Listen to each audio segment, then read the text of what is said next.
My dear friends, today I invite you to journey with me into a story that stirs the heart and challenges the soul. It is a story found in the sacred pages of the Book of Judges, chapter 19, a tale that speaks of a time when humanity wandered far from the light of God's love, yet within its shadows we find lessons that resonate even now.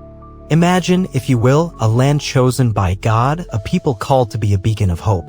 But in the days of the judges, this land was shrouded in chaos. There was no king to guide them, no shared vision to unite their hearts. Each soul walked their own path, and in doing so, many drifted from the sacred covenant that bound them to one another and to God. This was a time when justice was forgotten, when compassion grew faint, and when the moral compass of a nation spun wildly without direction.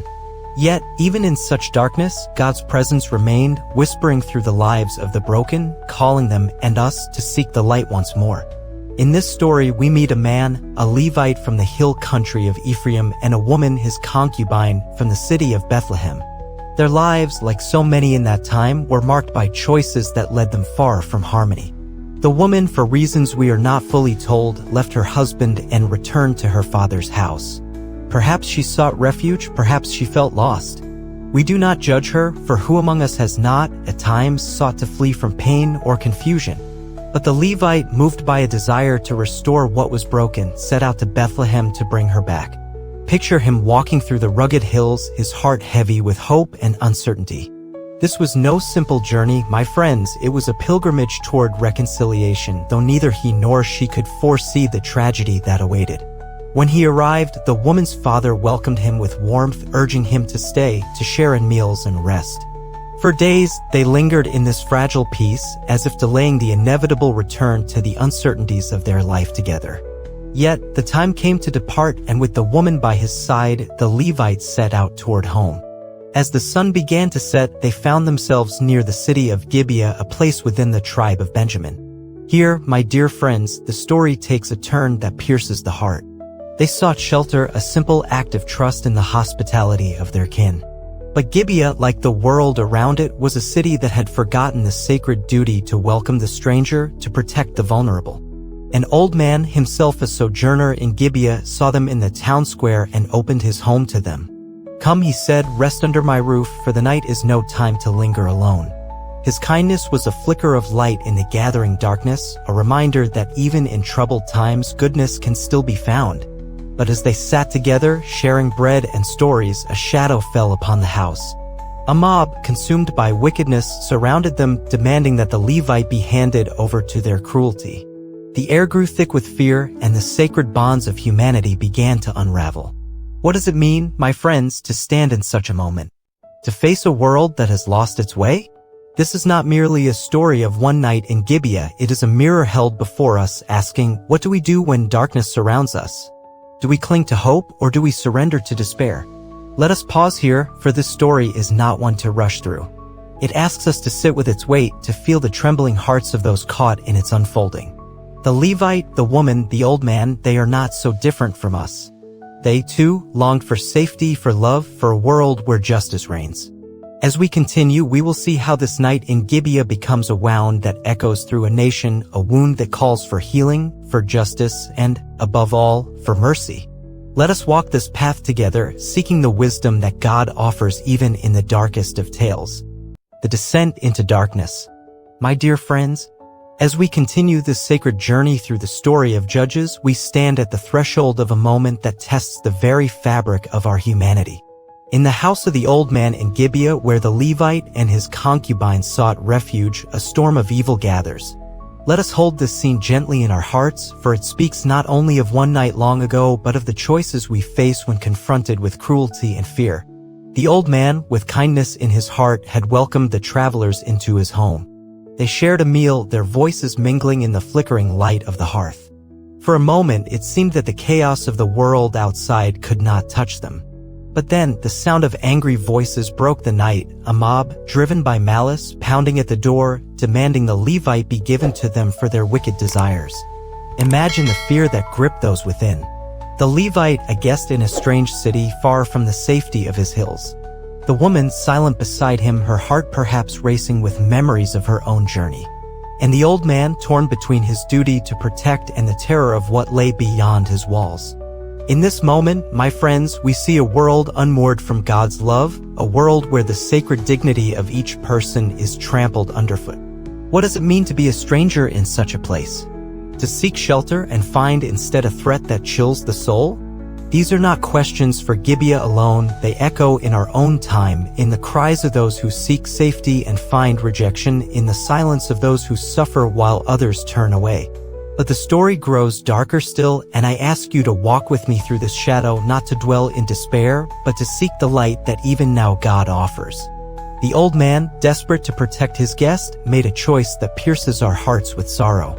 "Take my daughter," he pleaded with the mob, or the Levite's concubine, "but do not harm this man." Oh, my friends, how these words wound us. In his fear, the old man offered the vulnerable to save the one he deemed his duty to protect. And the Levite, silent, perhaps paralyzed by terror, did not intervene as his concubine was pushed toward the door. She, a woman who had walked beside him, who had shared his journey, was cast out into the hands of those who knew no mercy. The night passed in horror. While the house grew quiet, the woman endured unspeakable cruelty at the hands of the mob. As dawn broke, she crawled back to the threshold of the house, her strength spent, her body broken. There, at the doorstep, she lay, alone, abandoned, a silent testament to the failure of those who should have protected her. Let us pause here, my dear ones, and hold her in our hearts. She is not merely a figure in a story, she is every soul who has been forsaken, every voice that has been silenced, every life diminished by the indifference of others. Her suffering calls us to look upon our own world and ask, where have we turned away from those in need? Where have we failed to stand for the vulnerable? The Levite awoke to find her there, motionless at the door. "Get up," he said, his voice perhaps trembling, perhaps hardened by the night's terror. But she did not answer. She could not answer.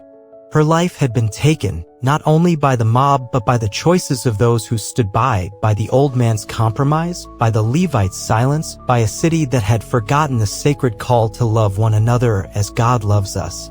What do we do with such a moment, my friends? Do we turn away, unable to bear its weight?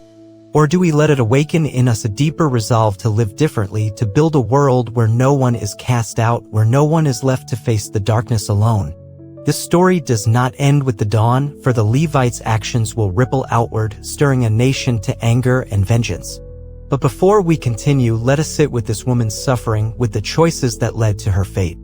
Let us ask God to soften our hearts, to give us the courage to stand against injustice, and to teach us the mercy that heals where cruelty has wounded. The path ahead is heavy, but we walk it together, guided by the hope that even in the darkest night, God's light is never far away. We stand now at a turning point in this sacred story where grief and horror give way to a response that shakes the very foundations of a nation. The dawn in Gibeah has revealed a tragedy beyond words. The concubine of the Levite lies dead at the doorstep, her life stolen by cruelty and betrayal. Yet, as we gather here to reflect, let us not turn away from what follows, for it is in these moments of reckoning that we are called to seek God's wisdom and grace. The Levite, awakening to find his companion lifeless, faced a moment that could have broken any heart. Picture him standing there, the weight of the night pressing upon him. What does one do when confronted with such loss? We might hope for tears, for a cry of sorrow, for a plea to God for mercy.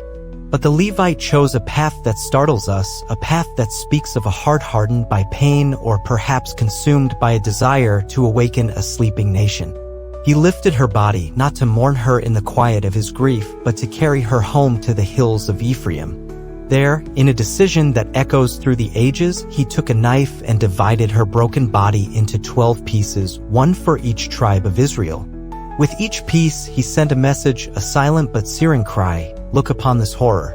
See what has been done in Gibeah. Will you remain silent? Oh, my friends, how this act unsettles us. It is not the way of mourning we might expect, not the gentle laying to rest of one who suffered. Yet, in its stark brutality, it was a call to awaken a people who had grown numb to injustice, who had wandered far from the covenant that bound them to God and to one another. Each piece was a summons, a challenge to the tribes to rise from their indifference and face the darkness that had taken root among them. Across the land, from Dan to Beersheba, the pieces arrived, and with them came a wave of outrage. The elders gathered, their voices trembling with shock and fury. "What is this abomination?" they cried. "How has such evil come to pass in Israel?" The story of Gibeah spread like wildfire, igniting hearts that had long been dulled by chaos. Men and women, young and old, felt the sting of shame and the call to act. This, my dear ones, is the power of a single story to stir a nation. But let us pause and ask ourselves, what does it mean to respond to such a cry? The Levites' act was a demand for justice, yet it was also a spark that could set a forest ablaze. When we are wounded, when we see evil flourish, our hearts long for retribution, for the scales to be balanced. But is vengeance the path to healing? Or does it risk deepening the wounds we seek to mend? The tribes of Israel, united in their anger, turned their gaze toward Gibeah, toward the tribe of Benjamin whose land had harbored this crime. "We cannot let this pass," they declared. "We must stand for what is right, for the dignity of the one who was lost, for the soul of our people." Their resolve was firm, their hearts aflame with a righteous zeal. Yet, in their fervor, they stood at a crossroads, one path leading to justice tempered by mercy, the other to a cycle of violence that could consume them all. My friends, this moment in the story is not merely a tale of ancient Israel, it is a mirror for our own hearts. How often have we, in our pain, sought to right a wrong with anger rather than understanding? How often have we cried out for justice only to find that our actions sow division rather than unity? The Levites' call was heard, but the question remains, what kind of justice will prevail? Let us hold this question close as we prepare to walk further, for the tribes are gathering and the shadow of war looms on the horizon. Together, let us seek the guidance of God, who sees beyond our anger to the healing that only love and mercy can bring. We gather once more to walk through the sacred yet sorrowful pages of the story where the cry of a single tragedy has stirred the heart of a nation. The pieces of the concubine's body, sent by the Levite to the 12 tribes of Israel, have done their work. From every corner of the land, voices rise in unison, demanding justice for the horror that unfolded in Gibeah. But as we step forward, let us tread carefully, for the path of justice is fraught with peril when it is paved with anger alone. The tribes of Israel came together, their faces set like stone, their hearts burning with a shared resolve. At Mizpah they assembled hundreds of thousands strong, men of valor, elders, and those who could no longer bear the weight of silence. "We will not return to our homes," they vowed, "until the evil of Gibeah is answered, until the tribe of Benjamin accounts for this crime." Imagine the scene, my friends, a sea of people, united not by joy but by grief, their voices echoing across the hills. They sent word to the tribe of Benjamin, saying, "Deliver to us those who committed this wickedness, that we may purge this evil from Israel." It was a call for accountability, a plea that justice might be served without bloodshed. But Benjamin, perhaps out of pride, perhaps out of fear, refused. "We will stand by our own," they declared, and with those words the die was cast. Oh, how quickly a wound can become a war. The tribes of Israel prepared for battle, their swords sharpened, their shields raised. Benjamin, too, rallied its warriors, determined to defend their ground. The air grew heavy with the promise of violence, and the land that God had given as a place of promise now stood on the brink of tearing itself apart. As the armies faced each other, my dear ones, let us pause to reflect. What does it mean to seek justice in this way? The tribes were right to be outraged, evil cannot be ignored, and the cry of the oppressed must be heard. Yet, when we take up arms, when we let fury guide our hands, do we not risk becoming what we oppose? The concubine's death was a wound upon the soul of Israel, but could a war truly heal it? The battle began with a fury that shook the earth. Swords clashed, spears flew, and the cries of the fallen rose like a lament to the heavens. The tribes of Israel, driven by their righteous anger, struck with relentless force. Benjamin fought back, their courage fierce, but their cause marred by the sin they had shielded. Day after day, the conflict raged, and the fields of Gibeah were stained with the blood of brothers. My friends, picture the cost of this war, not only in lives lost, but in the fracturing of a people meant to be one. Each warrior who fell was a son, a father, a friend. Each blow struck was a wound upon the heart of Israel itself. And yet, the fighting continued, for the fire of vengeance is not easily quenched. The tribes pressed forward, believing that victory would bring justice, that punishment would restore what was broken. But let us ask ourselves, what is justice without mercy? What is victory if it leaves only ruins? As the battles raged, some among the tribes began to wonder. In the quiet moments between clashes, they looked upon the faces of their enemies, men of Benjamin, their kin, and saw not monsters but brothers. Could there be another way? Could the cycle of pain be broken, not by more death, but by a courage greater than the sword? This, my dear friends, is the question that hangs over Gibeah, over Israel, and over us today. When we are wronged, when we see evil flourish, our hearts cry out for justice. But God calls us to a higher path, one where justice is tempered by love, where healing comes not from vengeance but from forgiveness. The war is not yet over, and the story of Judges presses us forward.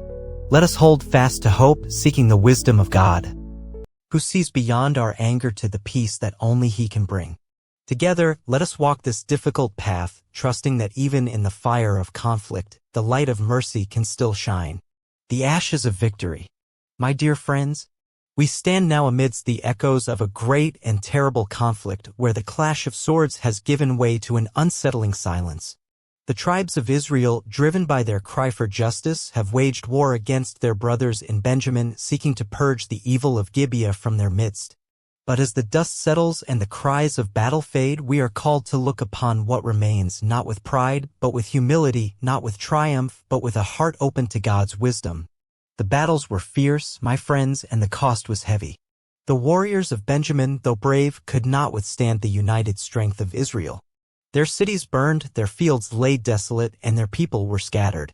The tribes of Israel stood victorious, their banners raised over the ruins of Gibeah. Yet as they surveyed the land, no songs of joy rose from their lips. Instead, a question lingered in the air: what have we done? Picture the scene, my dear ones, the earth scarred by war, the homes of Benjamin reduced to ashes, the lives of countless sons and daughters lost to the sword. The concubine's death had sparked this fire, but the flames had consumed far more than the guilty. The tribe of Benjamin, once a proud part of Israel's covenant, now teetered on the edge of extinction. And the victors, those who had fought for justice, found no peace in their triumph, only the weight of a nation divided against itself. Oh, how this wounds the heart! The tribes had sought to right a wrong, to answer cruelty with punishment. But in their zeal, they had torn the fabric of their people, leaving a wound far deeper than the one they sought to heal. As they gathered at Mizpah once more, their voices were no longer filled with anger but with sorrow. How has it come to this? They asked. How have we, the children of God's promise, brought such ruin upon our own? My friends, this is a moment to pause and reflect, not only on the story of Israel but on our own lives. How often do we, in our pursuit of justice, risk losing sight of the mercy that binds us together? How often do we seek to mend a broken world with force only to find that we have shattered it further? The victory over Benjamin was no victory at all. It was a mirror held before Israel, revealing the cost of vengeance unchecked by love. Yet, even in this moment of desolation, the light of God's grace begins to flicker. The tribes, looking upon the ruins, felt a stirring in their hearts, not of pride, but of regret, not of division, but of a longing to restore what was lost. Benjamin is our brother, they said. We cannot let this wound destroy us forever. And so they began to ask, how can we rebuild? How can we heal a nation broken by its own hand?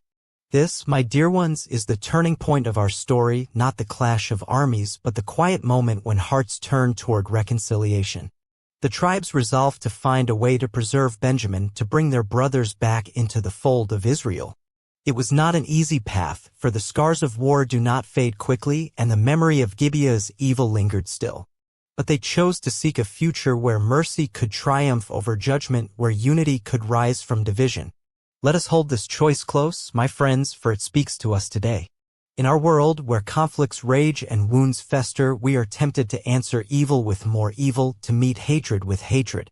But God calls us to a different way, a way of courage, where we dare to forgive, to rebuild, to love even those who have wronged us. The concubine's death was a tragedy, the war that followed a catastrophe, but the story does not end in ashes. It points us toward a hope that endures. As we move forward, let us carry this question in our hearts. Can we, like Israel, find the strength to heal what is broken? Can we choose mercy over vengeance, love over division? The path is not easy, but it is the path of God, who never abandons His people even in their darkest hour. Together, let us walk toward that light, trusting that from the ruins a new beginning can arise. As we gather once more around this sacred story, we find ourselves standing not amidst the clash of swords, but in the quiet aftermath of a nation's sorrow. The war against Benjamin has ended, leaving Israel victorious yet broken, their triumph marred by the loss of so many lives and the near destruction of one of their own tribes. But it is here, in the ruins of what was, that we see the faint stirrings of hope, a hope rooted not in power, but in the courage to heal, to forgive, and to rebuild. Let us walk this path together, seeking the wisdom that God offers in even the most painful of moments. The elders of Israel, their hearts heavy with the cost of their vengeance, looked upon the desolation of Benjamin and wept. "One of our tribes is nearly lost," they said. "How can we be whole when our brother lies in ruin?" Their tears were not for victory, but for the realization that their anger had deepened the wound they sought to mend. The concubine's death had sparked a fire, and though the guilty had been punished, the flames had consumed the innocent alongside them. Yet, my friends, it is in this moment of regret that we see the hand of God at work, not in the thunder of battle, but in the gentle call to restore what was broken. The tribes gathered again, their voices no longer raised in war cries, but in a shared longing for unity. "We must find a way," they resolved, "to bring Benjamin back into the fold, to ensure that no tribe is lost from Israel's covenant." This was no simple task, my dear ones. The scars of war were fresh, the memory of Gibeah's evil still raw. How does one rebuild trust when blood has been spilled? How does one offer forgiveness when the heart still aches with grief? The tribes faced a choice, not between victory and defeat, but between division and reconciliation, between clinging to pain and daring to love again. In their wisdom, they sought a path forward, though it was fraught with complexity. They vowed not to give their daughters in marriage to Benjamin, a sign of the wound that lingered. Yet, in their mercy, they found ways to ensure Benjamin's survival, through compassion, through compromise, through acts that, however imperfect, reflected a desire to heal rather than destroy. Women were brought from other places, lives were spared, and slowly, the tribe of Benjamin began to rise from its ashes. Oh, my friends, how this speaks to us today. The story of Gibeah is not merely a tale of crime and punishment, it is a mirror for our own struggles to mend what is broken in our world. When we are divided, when we are wounded by the actions of others, our instinct is to build walls, to hold fast to our pain. But God calls us to a higher way, a way of mercy where we dare to see the humanity in those who have wronged us, where we seek not to erase the past but to redeem it through love. The restoration of Benjamin was not perfect, my dear ones.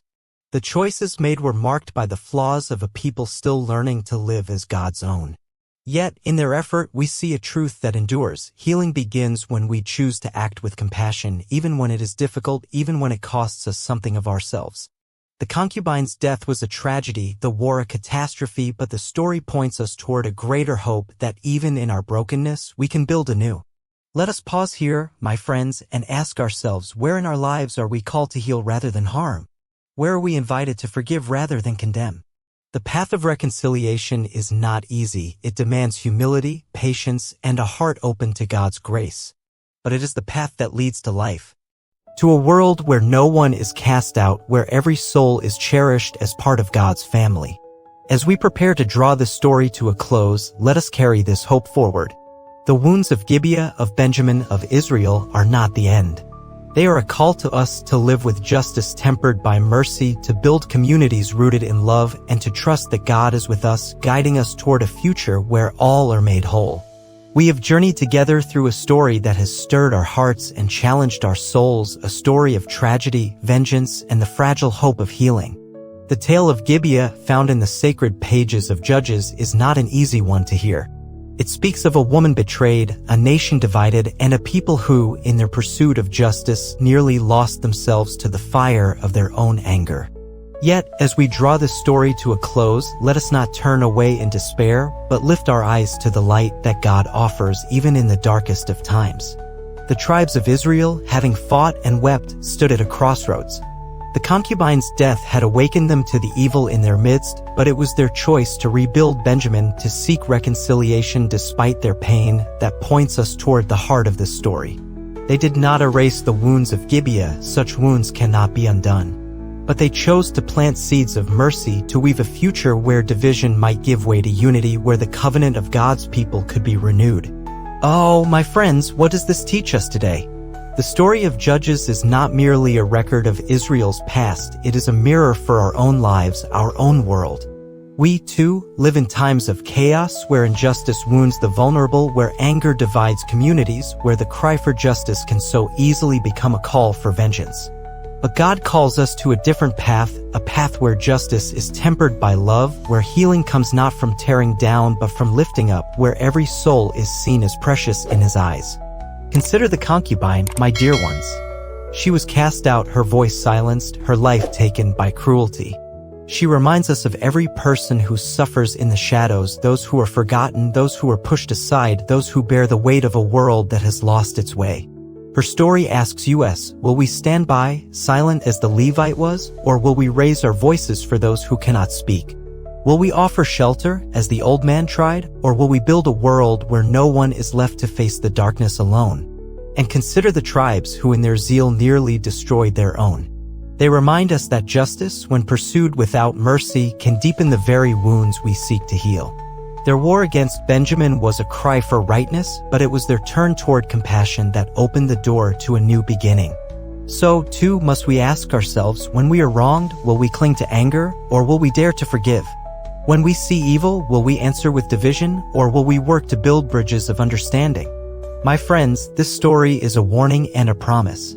It warns us of what happens when we drift from God's love, when we let chaos reign, when we forget the sacred dignity of every person, when we choose vengeance over mercy.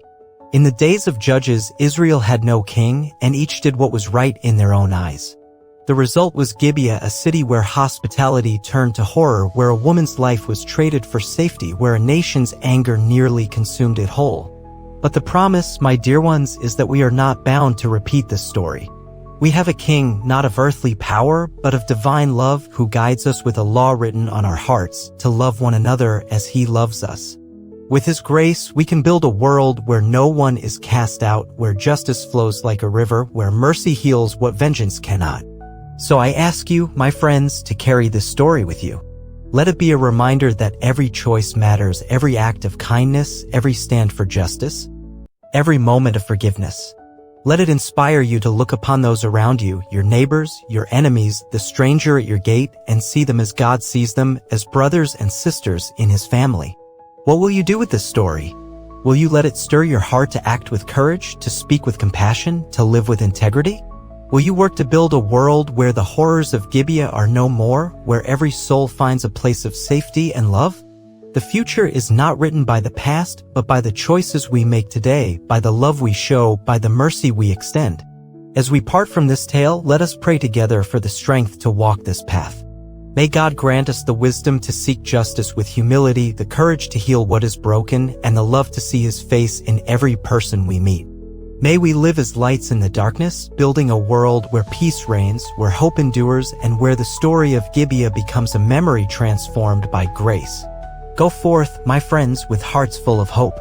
Live with justice, love with mercy, and trust that God is with you, guiding you toward a future where all are made whole. Amen.